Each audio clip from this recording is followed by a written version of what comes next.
Makanya awalnya mengejutkan kita, Paulus berlari untuk memperoleh hadiah. Tapi ternyata hadiah yang dia maksud, atau hadiah yang ada dalam pikiran dia, berbeda dengan hadiah yang mungkin ada dalam kebanyakan pikiran kita. Buat kita hadiah itu rumah besar, mungkin buat kita hadiah itu punya istri yang cantik, mungkin buat kita hadiah itu punya mobil mewah, itu hadiah buat kita. Tapi Paulus bilang, no, bukan itu hadiah yang aku maksud. Paulus bilang gini, ini hadiah tertinggiku. Ketika aku bisa memperoleh ini, panggilan surgawi dari Allah dalam Kristus Yesus. Apa itu? Paulus bilang ini hadiahku yang tertinggi. Ketika aku diberikan kehormatan, untuk mengambil bagian, di mana hidupku bisa dipakai untuk mengharumkan nama Tuhan. Ketika aku boleh mengambil bagian, mengabdikan hidupku, sehingga lewat hidupku ada banyak orang yang jadi kenal sama Tuhan. Itu hadiahku, kata Paulus. Paulus ini hadiahku, panggilan surgawi. Ketika aku dikasih izin sama Tuhan, ketika aku diberikan kesempatan sama Tuhan untuk pakai hidup ini bisa menyenangkan hati Tuhan. Itu hadiahku yang tertinggi. Saya berdoa, berharap, percaya, mudah-mudahan kita pun bisa punya tujuan yang sama dengan yang Paulus punya. Banyak dari kita mungkin kejar banyak hal. Kita kejar uang, kita kejar mobil, kita kejar rumah mewah. Saya belajar satu hal. Ketika saya dulu pun kejar hal-hal itu, ini yang saya belajar. Ternyata ketika hal-hal itu saya capai, ternyata rasanya gitu-gitu aja. Dulu saya pengen, saya kalau cerita ini rada malu tapi nggak malu juga. Saya bilang, Pak memangnya dulu cita-cita Bapak apa? Saya ngomong jujur, cita-cita saya gampang, saya pengen jadi orang kaya. Saya pengen punya banyak duit, itu cita-cita saya dulu. Saya cuma pengen jadi orang kaya. Saya kejar, sampai apa? Sampai akhirnya punya uang. Ternyata ketika punya uang, kok rasanya begitu aja ya? Dulu saya pengen begini, ini cita-cita saya. Saya pengen punya mobil sendiri, saya pengen punya mobil bagus. Saya kejar, sampai saya punya mobil sendiri, punya mobil bagus. Oh rasanya kok gitu doang ya ternyata. Baru kemudian ketika saya ngerti, Paulus bilang ini loh, hadiah tertinggiku, yaitu panggilan surgawi. Ketika Tuhan izinkan hidup ini bisa dipakai untuk menyenangkan hati Tuhan. Saya mendapatkan kepuasan terbesar, kepuasan tertinggi dalam hidup ini. Lebih daripada uang, lebih dari mobil mewah, lebih daripada rumah bagus. Ketika hidup ini diizinkan Tuhan, pakai untuk kemuliaan Tuhan. Itu tujuan buat Paulus. Paulus bilang begini, untuk aku memperoleh hadiah tersebut, ada hal-hal ini yang aku kerjakan. Kita masuk tahun yang baru, ada hal-hal ini kita mau kejar di belakang kita. Mudah-mudahan yang kita kejar sama dengan yang Paulus kejar. Yaitu untuk memperoleh hadiah tadi. Panggilan surgawi Tuhan, kenapa enggak tahun 2015 ini jadi Tuhan. Di mana Tuhan bisa pakai hidupku untuk mengharumkan nama Tuhan. Kita tadi nyanyi, jadikan aku indah. Tuh, kita minta Tuhan jadikan kita indah. Pertanyaannya begini, kalau Tuhan jadikan kita indah, buat apa kita dijadikan indah? Saya kasih tahu buat apa? Supaya Tuhan bisa pamerkan hidup kita sama orang-orang di luar sana. Sesuatu dibikin indah, supaya itu bisa dipajang, supaya itu bisa dipertontonkan, supaya itu bisa diperlihatkan. Sesuatu nggak dibikin indah, kemudian disimpan di kamar, nggak ada gunanya. Sesuatu dibikin indah, supaya apa? Supaya orang bisa lihat keindahan yang terpancar lewat hidup kita. Kalau kita benar bilang Tuhan jadikan kami indah.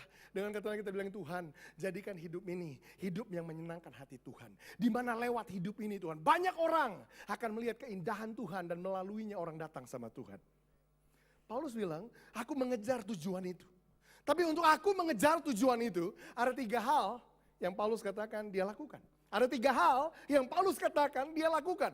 Dan 3 hal ini saya percaya adalah 3 hal yang setiap kita harus lakukan untuk masuk ke tahun yang baru. Kita memulai sesuatu yang baru. Ada 3 hal yang Paulus bilang dia lakukan. Yang pertama, Paulus bilang begini, ini yang aku lakukan. Bukan seolah-olah aku telah memperolehnya, tapi ini yang aku lakukan. Aku sendiri tidak menganggap bahwa aku telah menangkapnya, tetapi ini yang kulakukan. Itu Paulus bilang. Kayaknya kita perlu belajar. Kalau Paulus saja bilang ini yang kulakukan, kayaknya kita perlu belajar. Apa sih yang dia lakukan? Yang pertama Paulus bilang ini yang kulakukan. Aku melupakan apa yang telah di belakangku. Yang pertama. Yang kedua Paulus bilang, kemudian aku mengarahkan diri kepada apa yang ada di hadapanku.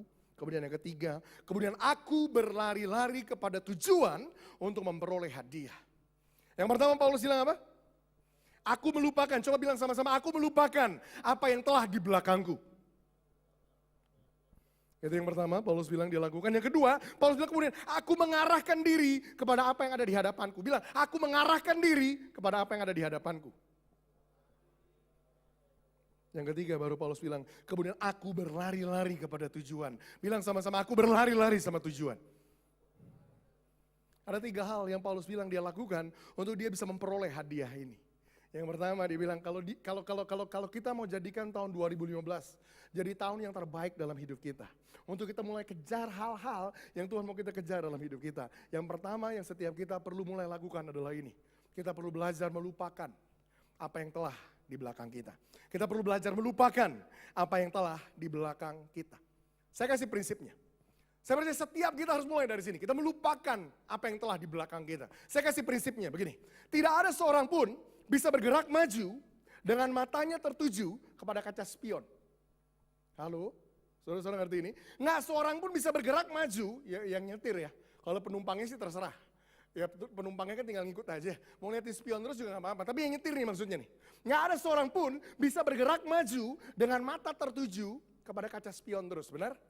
Saudara nggak bisa, kenapa? Kalau saudara berusaha lakukan itu, saudara kan nabrak, pasti nabrak. Prinsip yang sama, kalau saudara mau bergerak maju di tahun 2015 ini, maka yang pertama yang saudara perlu belajar lakukan, kalau saudara perlu belajar melupakan apa yang telah di belakang saudara. Coba biar nggak terlalu tegang, boleh nggak colek dulu kiri kanannya bilang begini, berhenti liatin kaca spion. Bilang. Berhenti liatin kaca spion. Berhenti liatin kaca spion. Kenapa? Kamu pelototin spion terus, kamu gak akan bisa bergerak maju. Berhenti melototin kaca spion terus, berhenti liatin kaca spion terus. Tapi mungkin beberapa di antara kita di sini bilang begini, aduh Pak, gimana saya bisa lupakan apa yang ada di belakang saya? Gimana saya bisa pernah lupakan pengalaman itu? Begitu sakit Pak, begitu pedas Pak. Gimana saya bisa lupain rasanya ditinggal pacar kayak dia Pak? Gimana saya bisa lupain Pak, bisnis yang saya udah masukkan uang saya begitu banyak, saya rugi sama sekali. Gimana Pak saya bisa lupain Pak, perceraian yang begitu menyakitkan itu Pak. Gimana Pak saya bisa lupain Pak, rasanya dikhianatin sama orang kayak begitu Pak. Sakitnya itu Pak. Di mana? Gimana Pak saya bisa lupakan apa yang ada di belakang saya Pak. Kalau bahkan sesudah kejadian itu lewat berbulan-bulan, sakitnya masih berasa Pak. Gimana saya bisa lupakan apa yang ada di belakang saya? Well, kalau Paulus bilang ini yang aku lakukan. Aku melupakan ada di belakang, apa yang ada di belakangku. Pasti ada caranya. Saya mau ajar kita triknya, ajar kita caranya. Yang pertama ngerti begini, untuk kita bisa melupakan apa yang ada di belakang. Yang pertama ngerti begini, ngerti bahwa what is done is done. What is done is done. You cannot rewind what has happened. Apa yang telah terjadi, itu telah terjadi. Saudara nggak bisa mengulang kembali apa yang sudah terjadi. Banyak orang hidup di dalam denial, di dalam penyangkalan. Hidup di dalam perkataan kalau. Aduh kalau aja aku nggak pernah kenal cowok itu. Kalau aja aku nggak pernah bikin bisnis itu. Kalau aja aku nggak pernah terlibat di dalam proyek itu. Kalau aja. Pertanyaan saya cuma satu. Sudah terjadi atau belum? Yang sudah terjadi, sudah terjadi. Kita nggak bisa ngulang kembali apa yang sudah terjadi. Jangan hidup di dalam kalau. Karena nggak akan bawa kita kemana-mana. Yang kita ngomong kalau, semuanya udah terjadi. Kita udah kenal sama orang itu. Kita udah terlibat dalam bisnis itu. Kita udah rugi di bisnis itu. Mau diapain lagi?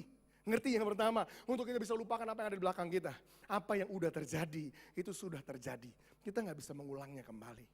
Satu gelas jatuh dari meja, pecah. 5 detik yang lalu, saya nggak bisa rewind untuk bikin gelas itu utuh kembali. Nggak bisa. Itu hukumnya. Apa yang sudah terjadi, itu sudah terjadi. Tapi kemudian ngerti yang kedua. Untuk kita bisa lupakan apa yang ada di belakang kita. Bukan cuma ngerti, ya udah sudah terjadi, terima itu. Jangan lagi hidup dalam kalau. Tapi udah, saya terima. Itu sudah terjadi. Tapi yang kedua, ini kuncinya. Acceptance is the key to go forward. Penerimaan adalah kunci untuk bergerak maju. Bukan cuma kita ngerti, ya udah, itu sudah terjadi. Semuanya sudah terjadi, apa yang sudah lewat sudah terjadi. Tapi yang kedua, belajar terima faktanya. Belajar terima kenyataannya, bahwa itu sudah hilang, bahwa itu udah gak ada lagi. Penerimaan adalah kunci untuk bergerak maju. Saya kasih ilustrasi. Katakanlah ada satu orang, karena kecelakaan lalu lintas yang tragis, dia harus kehilangan kakinya, diamputasi. Dia bisa memilih untuk punya 2 respon. Respon yang pertama, dia hidup di dalam kalau.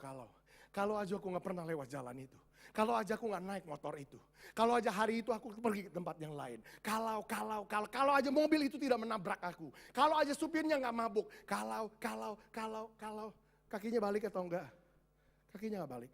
Dan selama dia hidup di dalam penyangkalan seperti itu, dia nggak akan mulai lakukan apa yang diperlukan untuk bergerak maju. Tapi yang kedua, dia bisa pakai prinsip ini. Apa yang sudah terjadi. Aku nggak bisa mengulangnya lagi. Ya sudah, kecelakaan itu sudah terjadi. Tapi yang kedua, penerimaan adalah kunci untuk bergerak maju. Apa yang dilakukan? Ya sudah, itu sudah terjadi. Dan yang kedua, aku sudah kehilangan kakiku. Hanya sesudah dia bisa menerima fakta tersebut. Aku nggak punya kaki lagi sekarang. Baru dia bisa kumpulkan daya yang dibutuhkan untuk mulai belajar jalan tanpa pakai kaki. Belajar jalan mungkin pakai tongkat. Belajar jalan pakai kaki palsu. Selama dia hidup dalam penyangkalan. Kenapa kaki saya hilang? Kenapa saya nggak punya kaki lagi? Dia nggak akan bikin apapun untuk bikin dirinya bisa jalan lagi.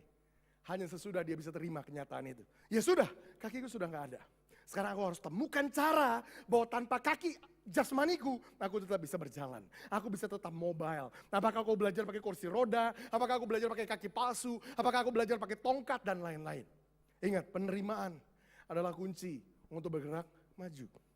Banyak orang gak bisa tinggalkan bayang-bayang masa lalunya. Ketika kehilangan orang tersebut yang dia sayang. Ketika kehilangan orang tersebut yang dia cintai. Penerimaan adalah kunci untuk bergerak maju. Kamu gak akan pernah temukan orang yang lebih baik dari itu. Kalau saja hatimu terus tertuju sama orang yang telah hilang dari belakangmu. Terima, dia udah gak ada lagi dalam hidupmu. Mulai, siapkan diri, buka hati buat yang lebih baik yang Tuhan punya buat dirimu. Wah, anak muda aminnya paling keras kalau bagian itu ya. Yang ketiga, gimana saya bisa melupakan apa yang ada di belakangku? Yang pertama tadi, terima yang sudah terjadi, sudah terjadi. Yang kedua, penerimaan adalah kunci untuk bergerak maju. Yang ketiga, hanya sesudah kita bisa terima, ini yang kita bisa lakukan. We can turn failure into success. Kita bisa putar balikan kegagalan jadi keberhasilan. Ketika kita mulai bisa terima fakta tersebut, ya udah itu sudah hilang dari hidupku. Kemudian kita bisa mulai aplikasikan firman Tuhan di dalam kondisi yang kita hadapin untuk kita punya kekuatan yang baru untuk bergerak maju. Kita bisa mulai kutip ayat-ayat itu yang bilang begini, Tuhan, Engkau turut bekerja dalam segala sesuatu untuk mendatangkan kebaikan bagi orang yang mengasihi Engkau. Bahwa di tengah kehilanganku, bahwa di tengah kerugianku, bahwa di tengah kekecewaanku, Tuhan, Engkau turut bekerja dalam semua itu. Bukan untuk menghancurkan aku, bukan untuk mencelakai aku, bukan untuk membinasakan aku, no. Tapi Tuhan untuk mendatangkan kebaikan buat hidupku. Baru kemudian kita bisa mulai gini, ya itu sudah terjadi, itu udah hilang dari hidupku, tapi pasti ada sesuatu yang baik di balik semua ini. Pasti ada berkat tersembunyi di balik semua ini. Pasti ada sesuatu yang lebih baik yang Tuhan mau berikan buat hidup saya. Perjalanan saya menemukan pasangan hidup saya lama. Anak muda kalau ngomong pasangan hidup seneng ya. Perjalanan saya menemukan pasangan hidup saya panjang sekali. Lewatin orang yang berlain-lainan. Tapi entah kenapa saya gak pernah capek dan gak pernah bosan. Kenapa? Karena saya punya prinsip begini. Kalau orang ini satu aja, yang saya udah anggap ini malaikat yang turun dari surga, udah yang the best, yang paling bagus yang Tuhan kasih buat saya. Tapi ternyata kita putus, ternyata kita gak cocok. Ternyata pada akhirnya yang ada cuma kekecewaan. Saya gak berpikir begini, udahlah, saya gak mau nikah lagi seumur hidup. Respon yang salah. Tapi justru sebaliknya, saya bilang begini, ya ampun, kalau yang udah bagus kayak begini aja, yang udah oke banget gini aja, yang udah cantik begini aja. Ternyata Tuhan bilang bukan, berarti Tuhan punya yang lebih baik buat diri saya. Kita bisa rubah kegagalan jadi keberhasilan. Kita bisa mulai gini, bisa mulai meninggalkan apa yang telah di belakang kita. Kalau setiap kita mau bergerak maju di tahun 2015, yang pertama yang Paulus bilang, ini yang kulakukan. Aku melupakan apa yang telah di belakangku. Terima apa yang sudah terjadi. Kamu gak bisa mengulanginya lagi. Kedua, penerimaan adalah kunci untuk bergerak maju. Terima faktanya, uang itu sudah habis, gak akan balik lagi. Sudah terima faktanya. Tapi kemudian mulai berpikir positif. Tuhan, apa yang iblis rancangkan untuk kejahatan, Tuhan Engkau bisa putar balikan untuk kebaikan buat hidupku. Baru yang kedua, Paulus bilang begini, sesudah dia bilang aku melupakan apa yang telah di belakangku, kemudian yang kedua Paulus bilang gini, kemudian aku mengarahkan diri kepada apa yang ada di hadapanku. Yang pertama, dia diajar kita untuk berurusan dengan masa lalu kita. Lupakan yang di belakang. Tapi yang kedua, dia ajar kita untuk berurusan dengan masa sekarang kita. Jadi bukan cuma lupakan apa yang ada di belakang, sekedar melupakan apa yang ada di belakang, nggak bikin kita otomatis bergerak maju. Makanya yang kedua Paulus bilang begini, aku kemudian mengarahkan diri kepada apa yang ada di hadapanku. Today I do my preparation. Itu yang dia ngomong. Hari ini aku lakukan persiapan yang aku perlukan.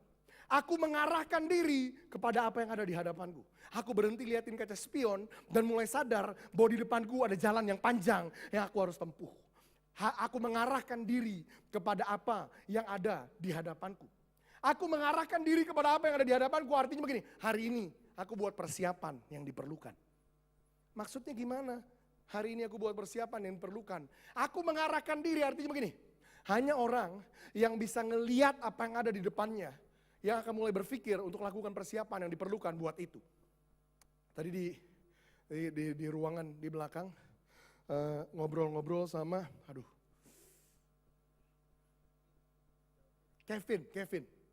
Kelvin, minta maaf.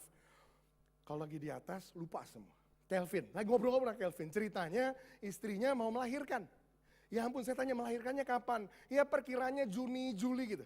Perkiranya Juni, Juli. Apa yang mereka lakukan? Udah sewa orang buat ini, siapin ini. Lahirnya udah belum? Belum. Tapi lihat ini, waktu kita mengarahkan diri kepada apa yang ada di hadapan kita mulai lakukan begini. Kita mulai melakukan persiapan yang diperlukan untuk kita bergerak maju. Itu yang Paulus bilang. Aku kemudian mengarahkan diri kepada apa yang ada di hadapanku. Saya mau saudara ngerti prinsip begini. Dengar prinsipnya. What you become tomorrow is only the consequences of what you do today. Saudara akan jadi apa besok, itu sekedar merupakan konsekuensi dari apa yang saudara lakukan hari ini. If you do nothing today, nothing will happen tomorrow. Kalau saudara nggak lakukan apa-apa hari ini, maka nggak akan terjadi apa-apa besok. Dengan kata lain, sesudah kita bisa melupakan apa yang ada di belakang kita. Yang kedua, kita mulai arahkan diri sama apa yang ada di hadapan kita. Kita mulai berpikir apa yang saya harus lakukan, apa yang saya harus persiapkan buat saya bergerak maju. Apa yang saya harus rencanakan untuk saya bergerak maju. Saya kasih contoh lain, ilustrasi yang konkret. Kalau katakanlah saya bilang gini sama saudara. Saudara-saudara, minggu depan, gimana kalau sesudah kebaktian 2 PM, kita lari-lari sore sama-sama. Wah setuju, lari sore sama-sama. Apa yang saudara mulai pikir, oh minggu depan mau lari ya. Beberapa pulang mulai berpikir, waduh ini sepatu olahraga saya di mana? Waduh celana pendek saya di mana? Waduh kacamata saya di mana? Ketika saudara mulai lihat apa yang ada di depan, maka saudara akan mulai lakukan persiapan yang diperlukan hari ini untuk menyongsong apa yang ada di minggu depan. Benar? Paulus bilang, aku mengarahkan diri kepada apa yang ada di hadapanku. When you fail to make your preparation today, actually you are preparing yourself to make your failure tomorrow. Waktu saudara gagal dalam buat perencanaan saudara hari ini, pada dasarnya saudara sedang membuat perencanaan saudara untuk gagal besok. Dengan kata lain, sesudah kita melupakan apa yang ada di belakang kita, mulai berpikir, apa yang saya mau kejar dalam hidup saya? Apa yang saya mau capai dalam hidup saya? Saya harus buat persiapan yang diperlukan supaya saya bisa mengejarnya. Gimana caranya Pak? Well, yang pertama, ini yang kamu lakukan, ini yang saudara lakukan. You gather your resources. Kumpulkan sumber-sumber yang saudara masih punya. Maksudnya apa itu? Ingat, kita baru aja keluar dari masa lalu kita. Kita baru aja keluar dari apa yang ada di belakang kita. Kita mungkin kehilangan hal-hal itu, kita mungkin rugi, kita mungkin kecewa dan segala macam. Tapi lihat ini, untuk kita bisa bergerak maju, kita mulai kumpulkan apa yang masih ada, apa yang minimal masih sisa dari hidup kita. Terlalu banyak orang yang gak bisa menghargai apa yang minimal masih ada dalam hidupnya. Dia selalu fokus sama apa yang udah hilang dari hidupnya.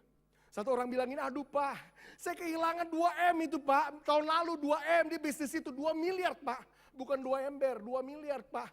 Saya bilang oke, kamu kehilangan 2 miliar. Saya tanya, kamu sekarang minimal sekarang hari ini, kamu masih punya berapa? Ya saya tinggal punya 10 juta Pak. Bagus, minimal hari ini kamu masih punya 10 juta. Berhenti fokus sama 2 miliar yang sudah hilang. Fokus minimal kamu masih punya 10 juta yang kamu bisa pakai jadi modal kamu untuk bergerak maju. Orang lain bilang, aduh Pak boro-boro 10 juta Pak. Bahkan 10 juta Pak, saya masih nggak punya Pak. Saya tanya lagi, kalau gitu apa yang kamu punya? Ya Pak, minimal saya sehat sih Pak, nggak sakit-sakitan. Bagus, minimal hargai kamu masih punya kekuatan, masih punya tenaga, masih punya kesehatan yang kamu bisa pakai untuk bergerak maju. Ingat, kumpulkan sumber-sumber yang kamu punya. Jangan fokus sama apa yang nggak ada, jangan fokus sama apa yang hilang. Mulai kumpulkan, ini yang masih ada dalam hidupku. Yang lain lagi bilang, aduh Pak, boro-boro kesehatan Pak. Sehat juga enggak Pak, kadang-kadang sakit, kadang-kadang sehat. Kadang-kadang sakit, kadang-kadang sehat. Saya tanya lagi, apa yang kamu masih punya? Nggak tahu Pak, kayaknya udah nggak punya apa-apa, saya kasih tahu. Minimal kamu masih hidup. Benar? Banyak orang yang nggak bisa menghargai apa yang setidaknya masih ada di dalam dirinya. Lupakan yang ada di belakang, tinggalkan. Tapi kamu mulai apresiasi. Kumpulkan sumber-sumber yang masih punya. Minimal aku masih punya ini. Minimal aku masih bernafas. Minimal aku masih punya uang segini. Minimal aku masih punya istri yang mendukung aku. Minimal. Mulai kumpulkan sumber daya yang masih ada. Yang kedua, kemudian put in place the necessary step. Mulai masukkan langkah-langkah yang diperlukan berdasarkan apa yang kamu punya. Oke, aku tinggal punya segini. Tapi aku gak boleh berhenti di sini. Aku harus bergerak maju. Maka sekalipun aku hanya punya tinggal segini, aku harus mulai perencanakan apa-apa saja yang aku perlu lakukan untuk aku bisa membangun kembali apa yang perlu aku bangun. Put in place the necessary step. Saudara mulai tempatkan langkah-langkah yang diperlukan untuk saudara bisa bergerak maju kembali. Yang ketiga, untuk saudara bisa mengarahkan diri kepada apa yang ada di hadapan saudara. Ngerti begini, you must execute the plan. Saudara harus mengeksekusi rencana tersebut. Setelah saudara kumpulkan sumber daya yang sisa, oke, aku masih punya semua ini. Kemudian aku buat perencanaan. Yang ketiga, pastikan saudara eksekusi rencana tersebut. Saya kasih prinsipnya. Your plan will only be as good as your execution. Your plan will only be as good as it is being implemented. Rencana saudara itu hanya akan sebagus rencana tersebut diimplementasikan.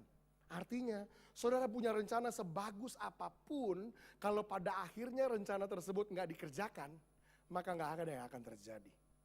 If you change nothing will change. Rencana saudara hanya akan sebagus rencana tersebut diimplementasikan.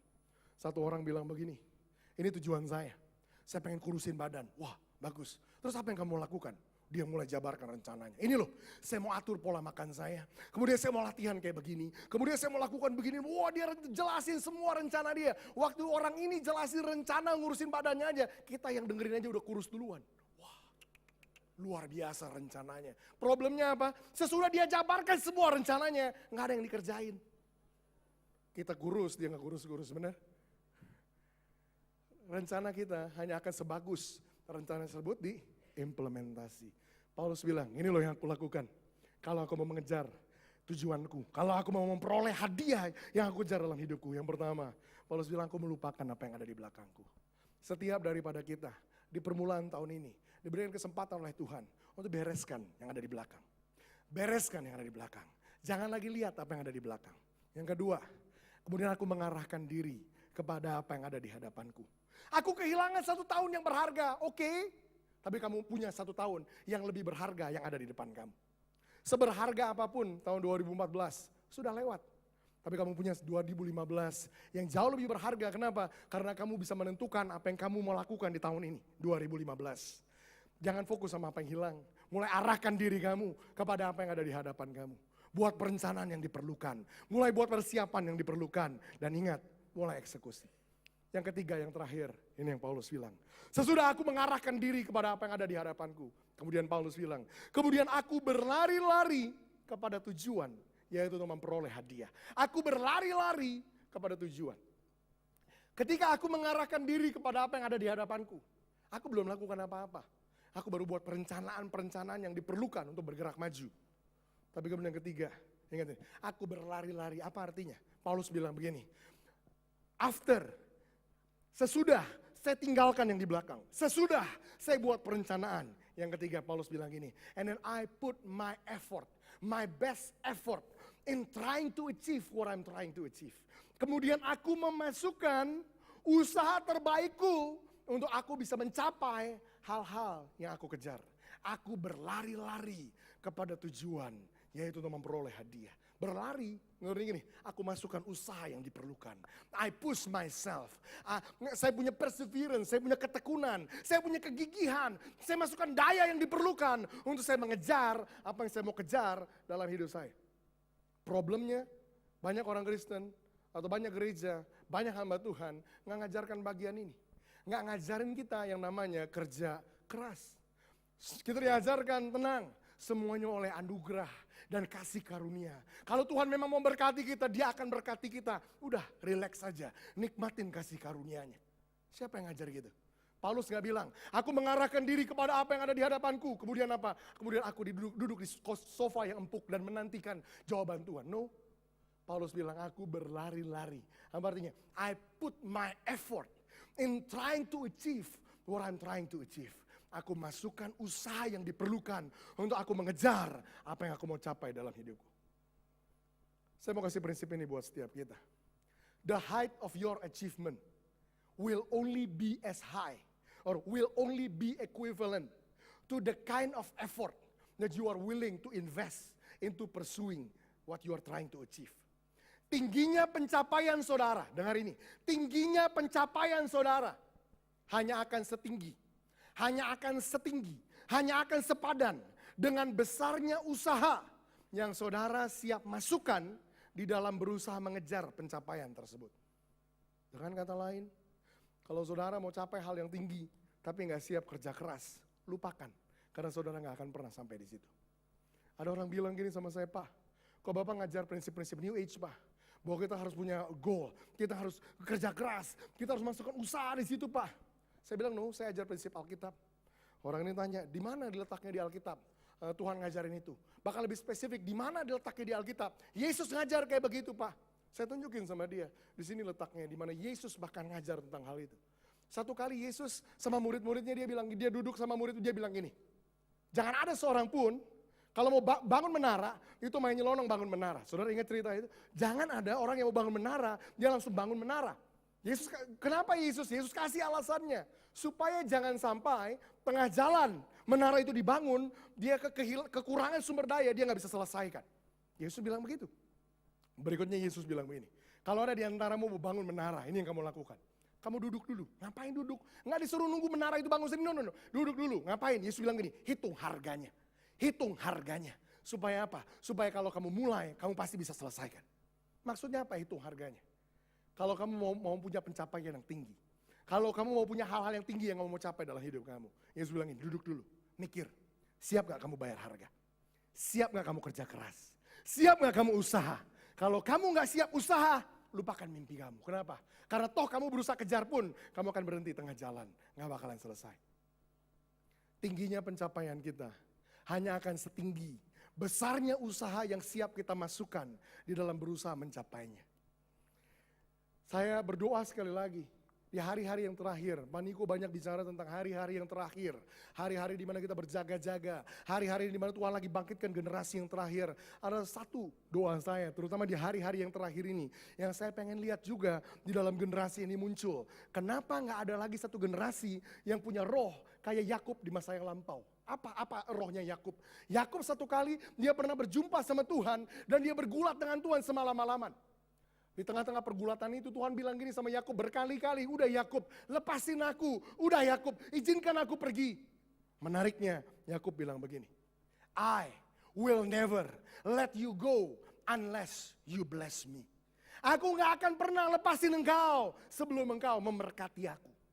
Kenapa gak ada generasi lagi hari ini yang punya determinasi, yang punya kegigihan, yang punya sifat ngotot kayak Yakub? Apa itu? Aku gak akan berhenti berjuang. Aku gak akan berhenti berusaha sebelum aku mencapai hal-hal yang besar yang Tuhan mau aku capai dalam hidupku. Gak peduli berapa banyak kegagalan yang aku pernah lewatin. Orang zaman sekarang, saya pengen sukses Pak. Bagus, apa yang kamu lakukan? Saya usaha. Gagal sekali. Aduh, memang mungkin bukan kehendak Tuhan untuk saya sukses. Baru gagal sekali udah ngomong mungkin memang bukan kehendak Tuhan. Ya aku bilang, aku gak akan lepasin engkau sebelum engkau memberkati aku. Kenapa gak muncul lagi satu generasi yang punya gitu, yang punya roh kayak Yakub, yang siap untuk berlari-lari kepada tujuan, yang siap untuk masukkan semua usaha yang diperlukan untuk bisa mencapai hal-hal yang Tuhan mau saudara capai dalam hidup saudara. Tuhan, kami gak akan berhenti, gak peduli seberapa kali pun kami tersandung, gak peduli seberapa kali pun aku terjatuh, gak peduli kakiku beset-beset, robek-robek, berdarah-darah kayak gimana, aku akan terus bangun lagi dan aku akan terus berlari lagi. Saya akan tutup dengan hal ini. The joy of your success does not come in the achievement, but rather in the pursuit. Sukacita dari pencapaian saudara kelak. Dengar, setiap saudara yang bilang, Saya mau capai hal-hal yang besar dalam hidup saya. 2015 ini saya akan jadikan tahun di mana saya mulai mengejar hal-hal yang besar. Saya mau kasih prinsip ini buat saudara. Sukacita atau kenikmatan pencapaian saudara kelak tidak terletak di dalam pencapaiannya sendiri, tapi justru di dalam pengejarannya. Bukan di dalam pencapaiannya sendiri, tapi justru di dalam pengejarannya. Saya kasih ilustrasinya.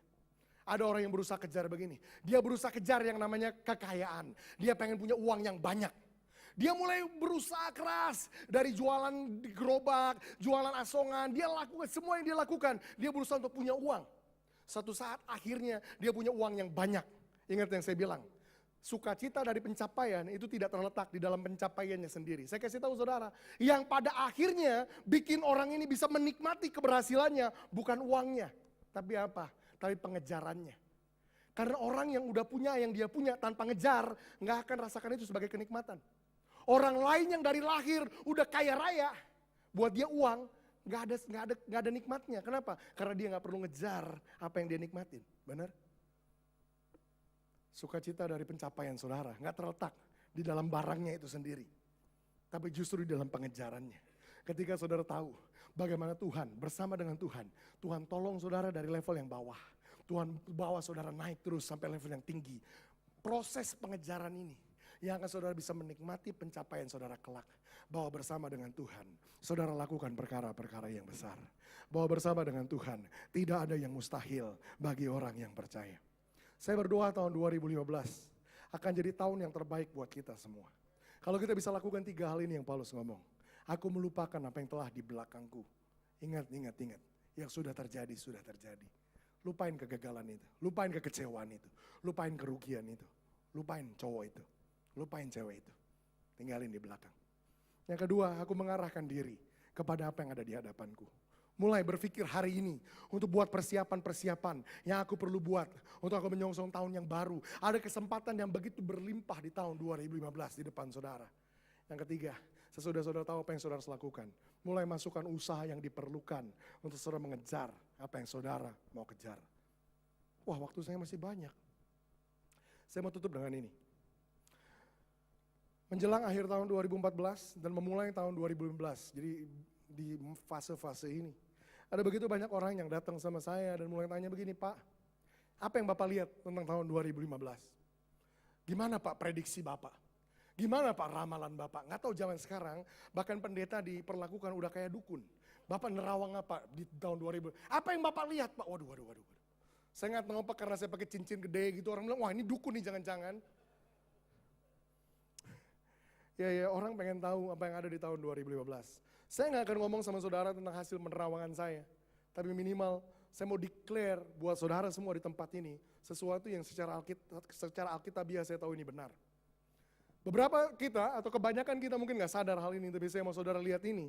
Justru untuk memotivasi saudara jadi excited di tahun 2015. Apa itu? Sadarkah saudara, tahun 2015 bangsa kita, bangsa Indonesia, tahun 2015 itu akan genap berusia berapa tahun? Baru ngitung, berapa tahun? Ada yang tahu? Tahun 2015 Indonesia akan genap berusia 70 tahun. Oke Pak, kemudian spesialnya apa 70 tuh? Penanggalan Jawa gimana? Nggak ada hubungan, nggak ada urusan. Alkitab. Ada satu masa di mana bangsa Israel itu dibuang di pembuangan di Babel. Dan ada nubuatan ini yang keluar lewat beberapa orang nabi. Sesudah 70 tahun, Babel harus melepaskan mereka. Dengar ini baik-baik, sudah terlalu lama Indonesia diperbudak oleh begitu banyak hal. Diperbudak oleh kemiskinan, diperbudak oleh korupsi, diperbudak oleh kelaparan, diperbudak oleh hawa nafsu, diperbudak oleh narkoba, diperbudak oleh kekerasan. Sudah terlalu lama Indonesia ada di dalam ikatannya. Saya percaya tahun 2015 akan jadi tahun yang secara profetik Tuhan mau declare buat siapapun yang memperbudak bangsa ini. Tuhan mau declare, it is time for you to release my nation. Ini waktunya untuk engkau melepaskan bangsaku. Bangsa yang aku ciptakan sendiri. Indonesia adalah milik Tuhan. Saya percaya tahun 2015 akan jadi tahun di mana ada terjadi kegerakan besar. Di mana bangsa ini harus lepas dari semua hal-hal yang selama ini memperbudak bangsa ini. Apa artinya itu buat kita? Saya kasih tahu apa artinya itu buat kita. Buat orang-orang yang sudah percaya, orang-orang yang sudah kenal Tuhan sebelum tahun ini. Ini akan jadi tahun terbaik di mana terletak kesempatan yang begitu besar untuk kita masuki, di mana kita Tuhan jadikan prosper, bukan cuma secara keuangan, tapi apapun yang kita lakukan demi nama Tuhan ditinggikan. Kenapa? Karena ini tahun di mana orang-orang banyak di luar sana akan lihat terang Tuhan, akan lihat keindahan Tuhan lewat hidup kita dan kemudian datang sama Tuhan. Jadi bersemangatlah, jadi excitedlah menghadapi tahun 2015. Karena yang terbaik sedang ada di depan saudara. Mari kita berdoa. Tuhan, terima kasih, kami bersyukur buat sore hari ini kami boleh datang dan dengar pesan ini. Memulai tahun yang baru, di mana Tuhan memberikan kepada kami satu lembar yang baru, satu kesempatan yang baru. Kami mau mulai tahun ini dengan cara yang benar. Tuhan, kami mau ikuti apa yang Paulus ajarkan buat kami. Kami mau belajar melupakan apa yang telah di belakang kamu, telah di belakang kami. Tuhan, kami gak bisa rubah apa yang sudah lewat, tapi kami bisa ciptakan masa depan kami yang baru. Kami mau berhenti melihat ke belakang. Kami mau berhenti terus terikat dengan hal-hal yang membelenggu kami di belakang. Kami mau mulai mengarahkan diri kami hari ini kepada apa yang ada di hadapan kami. Kalau kami juga dengar tahun 2015 akan jadi tahun di mana Tuhan mau lakukan sesuatu yang besar buat bangsa ini. Kami Tuhan umat pilihan-Mu tahu bahwa kami ini akan ada terlibat di dalamnya. Bahwa lewat kami ada perkara-perkara yang besar yang Tuhan mau kerjakan. Itu sebabnya hari ini kami mau mempersiapkan diri kami. Kami mau mengarahkan diri kepada apa yang ada di hadapan kami. Kalau tahun ini Tuhan mau pakai hidup kami luar biasa, kami mau persiapkan diri kami. Kami mau gak main-main lagi. Kami mau lakukan semua persiapan dan perencanaan yang diperlukan untuk kami bisa bergerak maju dan menyongsong tahun yang baru ini Tuhan. Kami mau seperti Paulus juga ajarkan. Kami mau berlari-lari kepada tujuan untuk memperoleh hadiah tersebut. Tuhan, aku berdoa, aku tempatkan atas setiap orang yang dengar pesan ini dan memutuskan untuk melakukan pesan ini. Aku tempatkan atas mereka anugerah Tuhan. Aku tempatkan atas mereka roh seperti yang ada pada Yakub, di mana setiap mereka akan punya determinasi, punya kegigihan, punya sifat ngotot yang positif, bahwa nggak ada seorang pun di antara mereka yang akan berhenti. Apapun kegagalan yang pernah mereka alami, apapun kekecewaan yang pernah membuat mereka berhenti, mereka semua tidak akan berhenti. Mereka selalu bangkit lagi dan maju lagi sampai mereka mencapai hal-hal yang besar yang Tuhan mau mereka capai dalam hidup mereka. Terima kasih Tuhan buat pesan ini hari ini. Di dalam nama Tuhan Yesus kami berdoa dan bersyukur. Yang percaya sama-sama katakan amin. Puji nama Tuhan, sekali lagi berikan tepuk tangan yang meriah buat Tuhan Yesus. Kita semua diberkati, amin. Orang yang diberkati boleh